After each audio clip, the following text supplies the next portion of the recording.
Assalamualaikum warahmatullahi wabarakatuh.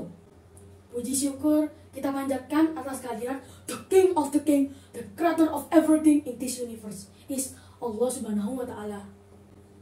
Salawat serta salam semoga tercurah kepada junjungan kita, yaitu Nabi Muhammad SAW, yang telah membawa kita dari zaman jahiliyah atau kebodohan ke zaman yang terang benderang.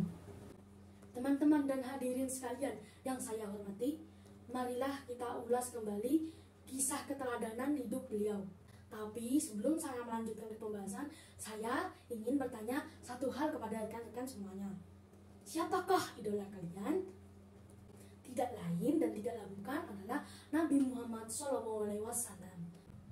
Karena dalam Al-Quran, Nabi Muhammad adalah suri tauladan yang baik bagi seluruh umat manusia. Seperti firman Allah dalam surat Al-Qalam ayat 4, Innaka la'ala khuluqin azim, yang artinya sesungguhnya engkau ya Muhammad dianugerahi akhlak yang agung. Firman ini menegaskan bahwa Nabi Muhammad memiliki akhlak yang luar biasa.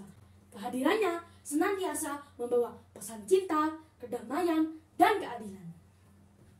Selain itu, beliau adalah orang yang penuh dengan cinta dan kasih sayang. Meski mencontoh akhlak Nabi itu susah, tapi marilah kita sedikit demi sedikit mencontoh akhlak beliau. Akhlak beliau bisa dilihat dari kisah-kisahnya pada saat beliau masih hidup. Pada suatu hari, beliau pergi ke pasar dan bertemu nenek pengemis yang buta. Nenek itu berkata kepada Nabi Muhammad, "Hei pemuda, jika kau bertemu Muhammad, kau harus menjauhinya, karena dia adalah seorang penjahat, tukang sihir, dan tukang zina." Mendengar perkataan nenek tersebut, Nabi Muhammad hanya membalas dengan senyuman dan balik bertanya, "Nek, apakah nenek sudah makan?" Si nenek pun menjawab dengan lemas, "Belum." Nabi Muhammad pun memberikan sepotong roti sekaligus menyuapinya. Beliau melakukan itu setiap hari sampai beliau wafat. Dan setelah wafatnya beliau diteruskan oleh sahabatnya, yaitu Abu Bakar. Namun Abu Bakar tidak sesabar Nabi Muhammad. Si nenek pun bertanya, "Kemana orang yang selalu memberiku makan dan menyuapiku setiap hari?" Abu Bakar pun menjawab, "Beliau sudah wafat." Si nenek pun terkejut. Dan Abu Bakar pun bertanya, "Nek, apakah nenek tahu siapa orang yang selalu memberimu makan dan menyuapimu setiap hari?" Nenek itu pun menjawab, "Tidak, memang siapa dia?"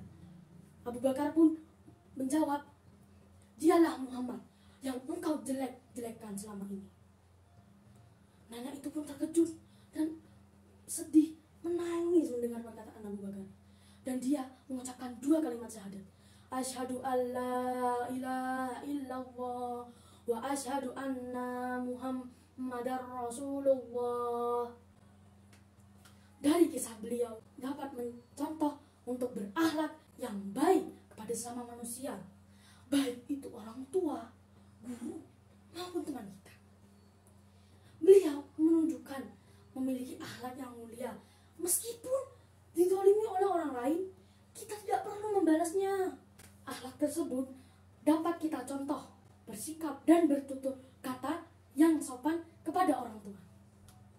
Sebagai anak pramuka, kita bisa meladani akhlak berpegangan pada dasa dharma dan trisatya, dan berusaha sebaik mungkin.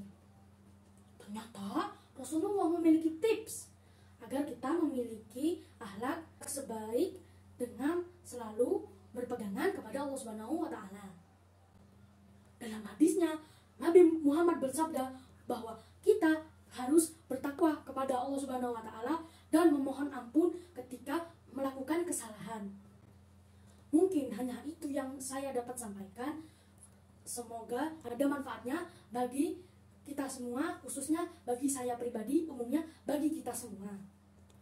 Mohon maaf apabila terdapat banyak kesalahan pada saat saya menyampaikan. Pergi ke pasar beli makaroni, sebelahnya ada jualan serabi. Ayo kita teladani apa yang sudah dicontohkan Nabi. Akhir kata, wassalamualaikum warahmatullahi wabarakatuh. Lobster 10 MA Al-Qadiri, sukses!